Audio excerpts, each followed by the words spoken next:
Welcome back to this week's episode of On the Level Leadership. And this week I want to talk about the 5 habits that will kill your leadership authority. There are so many behaviors I could have added onto this list, but these are the 5 top things that I believe personally, but also what's in the research, will absolutely kill your leadership authority or have you be disrespected or not trusted as a leader, which means you won't be as effective. And also, unfortunately, I've been exposed to far too many narcissistic and disruptive and toxic leaders in my career over my 30 plus years of working that have demonstrated most, if not all, of these behaviors. What are those behaviors? Well, let's jump right in. The first habit that will kill your leadership authority is lacking clarity. Poor leaders often fail to communicate effectively with their team members. They don't provide clear instructions, fail to share important information, or they avoid difficult conversations altogether. This lack of communication capacity will enable confusion to occur. People will misunderstand the message. Things will not be implemented the way they should be.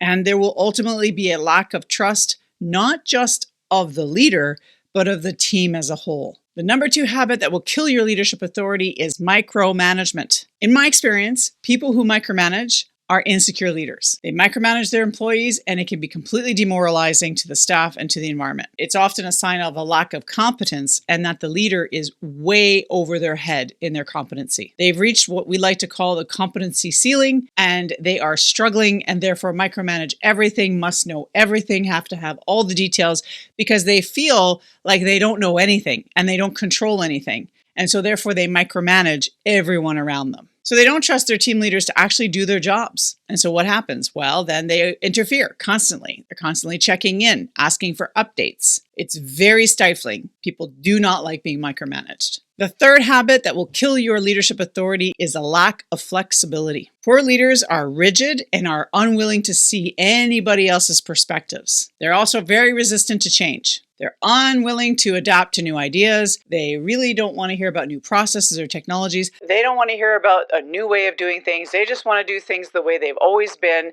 and it's their way or the highway. This will affect innovation and progress in the organization and within the team structure. It also creates a state of frustration with team members who might have really great ideas, but are feeling unheard by their leadership. And this lack of willing to do something differently could also affect the performance of that organization because sometimes being innovative will mean more money at the end of the day, more profit, or maybe more efficiencies. The fourth habit that will absolutely kill your leadership authority is a lack of empathy. Poor leaders often lack empathy and emotional intelligence capacity. They're not willing to see what other people's thoughts are. They express their thoughts, they express their direction, and they really don't care how it affects the team members. It's all about the performance and not about the people. This is when leaders don't take the time to understand where they implement big changes, but don't actually take a moment to think and reflect about how it affects the team members and how the rollout might actually cause stress and strain on the team, which could ultimately affect their performance. This lack of empathy will ultimately lead to low morale and high rotation in your staff. The fifth habit that will absolutely kill your leadership authority is the notion of a lack of accountability. And the pivot of that is taking all the credit. So let's address the first thing. So instead of taking full responsibility for what has occurred in an organization, a poor leader who lacks accountability will always go on the blame game. It's always the team's failure, or it's an employee's failure, or it's a process failure. They'll deflect criticism. They'll avoid accountability altogether. And they're the ones that are pointing fingers at the staff and the people in meetings. That behavior will completely erode the trust in them as a leader, and it will completely erode the trust and the safety feeling that the team has within itself,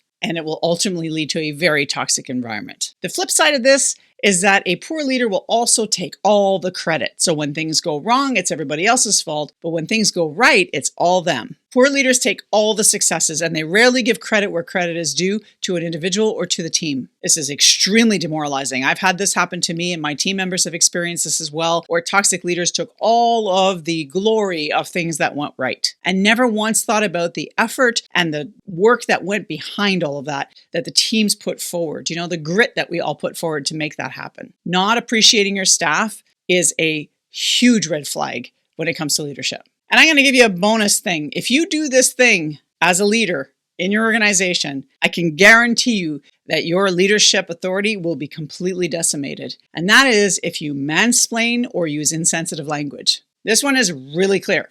But if you identify as male and you're talking to someone who identifies as female and you're doing it in a way that is explanatory and condescending in tone, guess what? You're mansplaining. That condescending tone, the use of insensitive language will absolutely kill the respect that others have in you as soon as you start acting in that way. So with that, I want you to take a deep and hard look at how you lead yourself in your organization right now. And do you have any of these behaviors in your repertoire as a leader? I'm going to encourage and recommend that you take a solid look at those behaviors and see where you can start to take active changes so that you can start to improve your leadership capacity. One thing I can recommend is follow this channel, subscribe, because on this channel, I go through all sorts of ways that you can improve yourself as a leader. You can also go down below. I have links. If you really want some help with this, I might be able to support you in that. There are links down below where you can connect to me directly in my calendar, and we can have a chat to see how and if I can help you. And if you're being told that you have potential, but you're not an executive yet and you want to start demonstrating more leadership presence, I suggest you watch the next video on executive presence because that's going to help start to turn the tide around for you. And finally, if you're listening to this on a podcast, make sure you follow because I am here regularly with this kind of content. And if you're on YouTube right now, I would love to hear in the comments below, has a leader ever demonstrated these behaviors to you? And what other toxic behaviors did I not include in this list that you think should have been included in this list? I would love to hear in the comments what your thoughts are on that. Thanks again for being here for this week's episode of On the Level Leadership. Remember, I am here pretty routinely with this kind of content. If you like it, subscribe and follow. And until next time, folks, take care.